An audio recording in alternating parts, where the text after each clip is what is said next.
when did you start yoga? Right. What your yoga journey has been? Well, it started when I was about 19.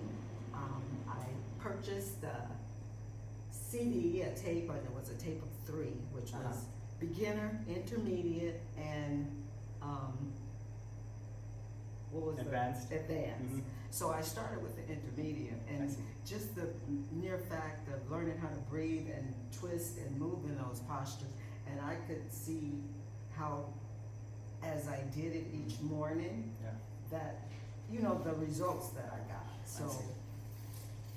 that was my start with the yoga journey. Yeah. That was my start with the yoga journey. Yeah.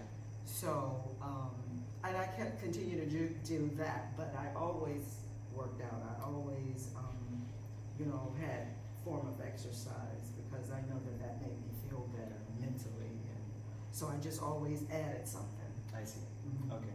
So at the age of 19, when you basically picked up that CD, was there any particular reason? Like, did you heard about it from somewhere, or it just accidentally just happened to you? Well, I grew up always having stomach problems. Oh, I see. Sensitivity to different foods, and everything seemed like it gave me indigestion, and so I had stomach problems. And then I ended up with the TMJ, which was gritting my teeth, and I didn't realize the connection from the stomach with the grinding of the teeth that time. Oh, I see. Yeah, Wow. so that was Yeah. a connection.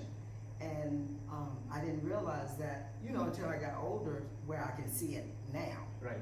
So I was looking for answers for, you know, for pain that I was having. So I was always in some kind of discomfort. I see. Because I grew up in Alabama. Okay. I'm a country girl. Uh-huh. And so, you know, a lot of things we didn't have, you know, didn't go to the doctor, didn't go to the dentist until I was older. So these are things that people take for granted. Okay. And they, you know, you don't know how your health is until. Right. So I started on a journey of trying to heal my body, and because I wanted to feel good. Oh, okay. Yeah. Okay. So So that you, was- at the age of 19, you started kind of looking into Right. alternative methods of healing. So it was not like just get to a doctor and. No. Okay, very early in your age, you started having that feeling. Right, because if I come from a family, Family, a which big is- family, yeah. and my mother had 8 kids. I had 6 brothers, and then too, my mother had illness even then because she had nervous breakdown, and from child, you know, Right. raising kids, and so that kind of put me in the mindset that I got to help myself. I don't nice. want to be like that. Oh, I wow. don't want to be, you know. So you can be in a situation, but you can change it. I see. And so that whole I see. thing. Yeah. So basically, it was self-learning, like looking into that CD and started learning. Okay. When did you started going to a studio? When did you kind of felt? Big One Studio, High Studio? No, any studio like. Well, actually, I was working out on my own, and then I was in Ohio at this time. I see. But I went to a gym. I was going to the gym, and they ended up closing. So I started doing my own thing at home. Ah. So my motto is for that, I will never allow a gym to close and I not have a place to work I see. out. So you always got to be prepared, right? Right, right. So that has always been my thing. I see. And then I went about 10 years ago, 5, 10. Mhm. I went and got my group fitness certification. I have a group fitness Oh wow. Okay. certification. Yeah. And I was teaching yoga and Pilates. Oh, I see. But that was after I relocated here in Georgia. I've been here for since '05. Oh, I see. Okay. So that was that shift, you know, and I was always working out, so I'm like, I might as well make $1. Certainly. You know? Yeah. And because I know how important and it's good, and Yeah. if I could just help people in my family, Right. you know, if they could get it, Right. you know, and so I enjoy trying to encourage and help people, I see. you know that there's something better, I see. or you got to take care of yourself. Right. you know. Right. Yeah.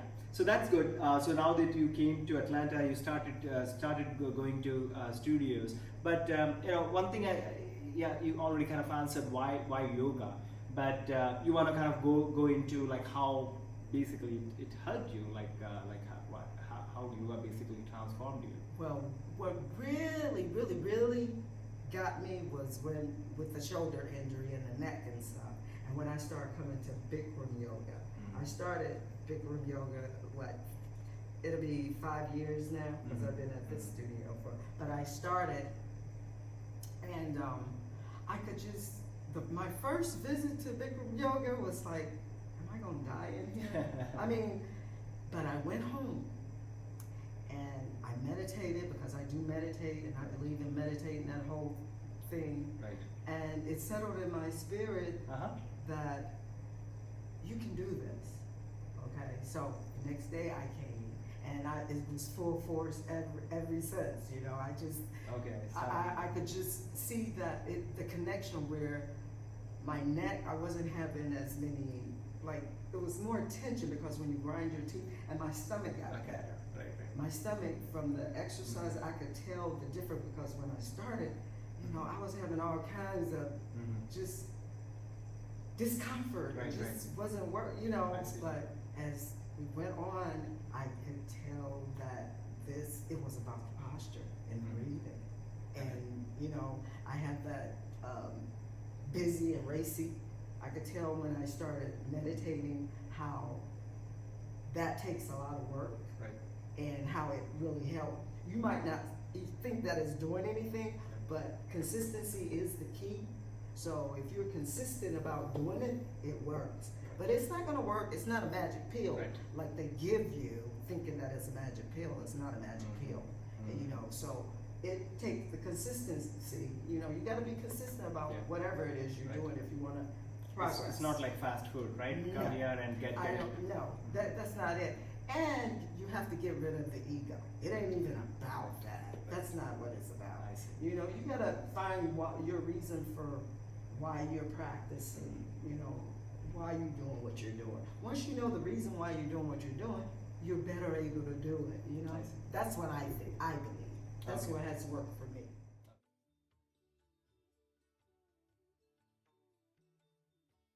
You recently shared with me that you actually had an MRI done, and you know, and there are some few things which doctor told you, like how, so kind of wanna go to our listeners. Well, they said that, it started, I couldn't lift it got where I couldn't lift my arm. So it was gradual, right? Yeah, it was gradual gradually because I building guess, up. right, I guess it was like, what they call it, when you transfer, you favor one side, you know. Right. And so it got where I couldn't, and I was like, I'm not gonna be able to use my arm. So I panicked and that got crazy with me. So I went to get the MRI, and they told me I had a hole over here and torn, and something was barely hanging on. You know, it was just, and I was in pain for 3 years, excruciating pain, could not sleep, and I was taking leaves, thinking, you know, that might have been the issue. And then I thought I was going through menopause, because you have different things happening in menopause. Right. So I thought, well, maybe this is menopause or something, but I was under the stress of a caregiver, you know, too. So I'm thinking all these things. But I know my blood pressure had went up, and I didn't realize that the blood pressure goes up because if you're in pain and you're taking a leave, which is not good for you, that your blood pressure go up. Right. And then if your blood pressure go up, they want to give you blood pressure medication. Right. And I'm not on any medication, no medication. So I was consistent with this practice, and things just start working Working out. So when did that started? Like you said that you started practicing the hot yoga practice and Bikram around 5 years back or 6 years back. Yes. Was that even before that the shoulder started? It was before that, Okay, because before that, I was teaching class. Right. I never stopped my range of motion because I kept, I kept Yeah. going. And like I said, I didn't even know that they did shoulder replacement. I went to the doctor. They was like, we got some good news. No, we got bad news, because I wanted to know what was going on. Right. They said, well, we have bad news, and they said it like some happy thing. And I told them, I was like, well, it's good news for me because I know what's going on with me. You Okay. know, so I turned that around. I was like, no way you're gonna cut me. I have range of motion already, but you're gonna go in and cut me, and I gotta learn this range of motion. It didn't make sense to me. Okay, so basically they asked you for a shoulder replacement to fix it, and you Right. pretty much made up your mind. No, I'm No. not gonna go there, No, and I'm gonna heal it using my practice. exactly. But what I did was sent the MRI to my sister-in-law, which she is a nurse Oh, I see. practitioner, and she works for an orthopedic surgeon or whatever. And I sent the information to her because, you know, I just wanted to know. I wasn't gonna have anybody do anything, and she let him read the information or whatever it was that they do. And she said, "Well, can you still use? Can you do your activities that you do?" And with no problems, I was like, "Yes, yeah." I said I wasn't going to get it done anyway. I just wanted to know what your opinion was because she worked with a orthopedic surgeon or I see. something. So that is, and so I just really start feeling better, and my arms start getting stronger, and just being real mindful of my movements in my body and when I'm doing the practice. I So, see. you know. So, That really so they showed the MRI, which basically had all these issues, and after the practice, you were kind of seeing the difference, right? Yes. Difference wherein Major you're able to kind of manage your pain. Should we say that managing? Yes. Managing, right? Very much so managing. Right. Now, I mean, like now, I would say almost 80, not 90, I would say 90% of the pain actually. Because I would have, you know, if I'm real stressed or doing anything Yeah. too much, I could tell the difference. Right. But, my neck, I just know it's just so much better. That is Yeah. that is really incredible. So apart from you come to studio and practice for sure, and I know that you are a very committed and a consistent practitioner, right? Apart from that, when you are not in studios at home, do you have any tips for our listeners? Like, do you kind of have some sort of diet regime? You mentioned a little bit about meditation. Like, Well, what other things you do? I meditate, and then too, I do Tai Chi. Tai Chi. believe I in- see. I believe in, all those slow movements. Oh, I see. Tai Chi, meditation. Uh-huh. So I have a combination of That all those combinations, things okay. with the breathing, Right. because all of that is healing. Right. It's the body is like water. It flows, it's Mhm. softly, but then it's firm. So Wow. all of that connection Mhm. just work. And I just think those little movements in the Mhm. Tai Chi, because they're mechanical movement, they just put the icing on the cake I see. for me. I see. Because those little movements seem like they're nothing, Yeah. they're major. Major movement. So basically, what is happening is your Tai Chi practice and meditation, you bring that into your yoga practice, it helps your yoga practice, then your yoga practice is helping your Tai Chi, so it's basically both ways and you are able to maintain All that. of that is good. Mhm. All of that is good with the meditation, Mhm. so I tell you, it is my medication. Right. Certainly. So we kind of touched that topic. Anything you want to call out in terms of your diet or anything? Do you I've done a lot of changes in my Mhm. diet. anything that worked for you, which you think, especially I around your can- practice, and I know that a lot of new students, they always ask me this question that, hey, should I eat before coming or something around? What should we eat? What has worked? I always say that's very personal. What to you. works? It is Yeah. personal. What works for me, because people's like, well, I can't go in there and and not have something. Right. What I do is I really don't eat anything for breakfast. I've been doing that early on. I see. I wasn't a breakfast eater, so it's kind of like intermittent fasting. Mm. Now, if I Yeah. do anything, what I do is get a little lemon water, Mm-hmm. and I do a little manuka honey Oh yeah. with a little Himalaya salt. Yes. I put a little Himalaya That's salt, good, yeah.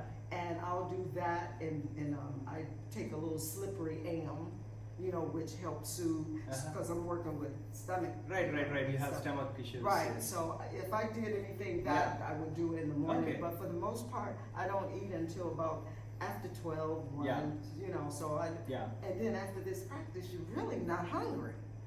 Yes. Yes, that's true. You know, That's so true. That tells. yeah, we allow the body to heal that way when Right. you do intermittent fasting. You know, people think that they're going to kill over or something because they don't eat. You're not going to. Your body is happy when you're not just putting stuff in there, you know? Yeah, that's true. Yeah, that's true. so That's really the yeah. craving part of it. And you know, there is some, since you mentioned about the intermittent fasting, there has been some lot of articles written, and especially there is a movement in India, is the largest capital for diabetes.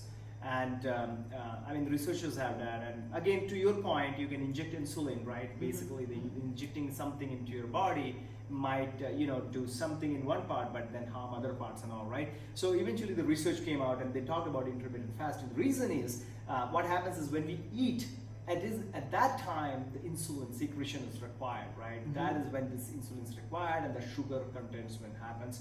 So the whole theory is about if you intermittent fast, when you don't eat, you don't need that. So you basically, you know, spread out your, it's not like, hey, eat 10 times a little bit, it's more of eat 2 times as much as you want, right? Rather than. Right. Speaking of diabetes, my mother, like I said, I'm a caregiver. I give insulin on a regular basis, like I'm a nurse, I'm that whole thing. Yeah. So my mother, she takes insulin. She eats. She thinks she has to eat every minute. Especially That's, you know, what she was brought up to do was, you know, and so I really kind of cut her meals and try to monitor what she, you know, so that insulin thing is serious. You know, my dad also had diabetes, and he takes insulin, and I see that when he takes insulin, he wants to eat more and more. Yes, I see yes, that. Yes. That's really good. So let's go into the yoga a little bit, and then we'll conclude. So regardless of this practice or anything, what is your favorite posture?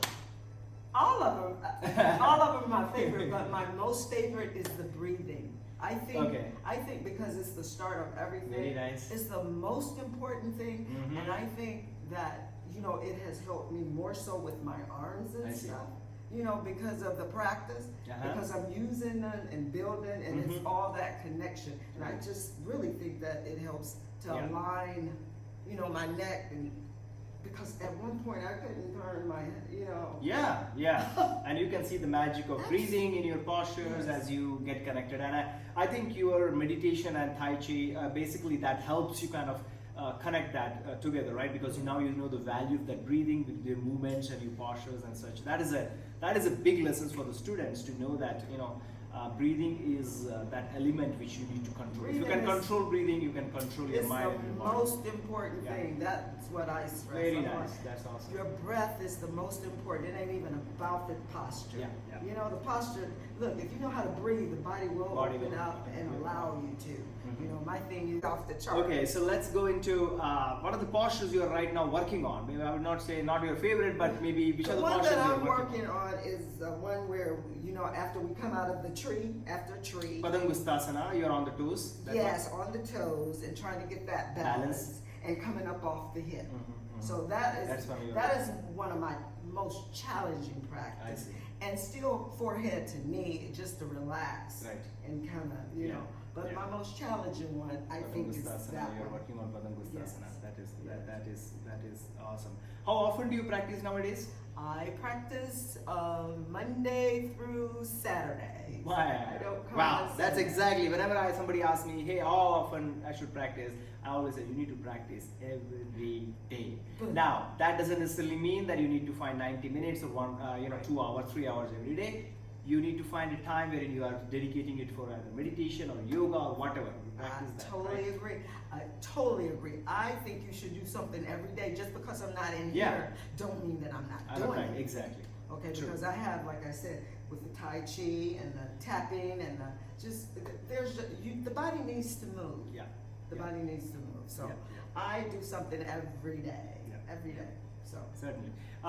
So I think we'll conclude it with maybe one final question in terms for the students who, you know, yoga can be seen from people who don't do yoga, or they have like physical issues, or, you know, maybe they have obesity and other things. Say, hey, I'm not flexible enough, or yoga is for people who already can do something, right? Do you have any message for them as to what should they think about yoga? I say yoga is for everyone, because it first starts with the breath.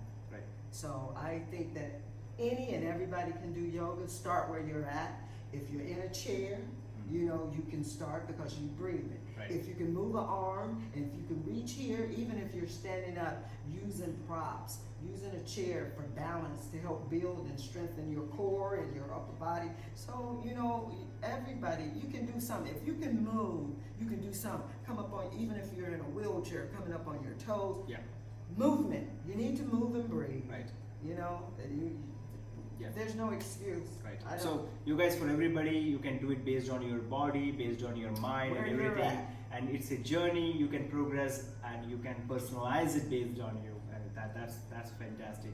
So, Mary, what I'm going to do is you have shared your MRI with me. If you're okay with that, I will go ahead and share that. I would with love- Dave. And then if people have questions, they can always connect with you over our channel in yogvRtti on Facebook or Instagram, and if they have any kind of questions, because a lot of students come in with a lot of different reasons for yoga, right? So reasons can be multiple, but it's the same thing, like consistency, practice. You'll accomplish whatever the reasons you are in here. Right. And sometimes you will come for one reason and you discover other reasons to do it. Yes, isn't Right? that wonderful? Yeah, isn't that But wonderful? that's Yeah. the power of yoga, Yeah, right? yeah, that's That is- awesome. I just think it's great. It's the best. Okay. It's the Yeah. best. And You are so- very inspiring, Mary.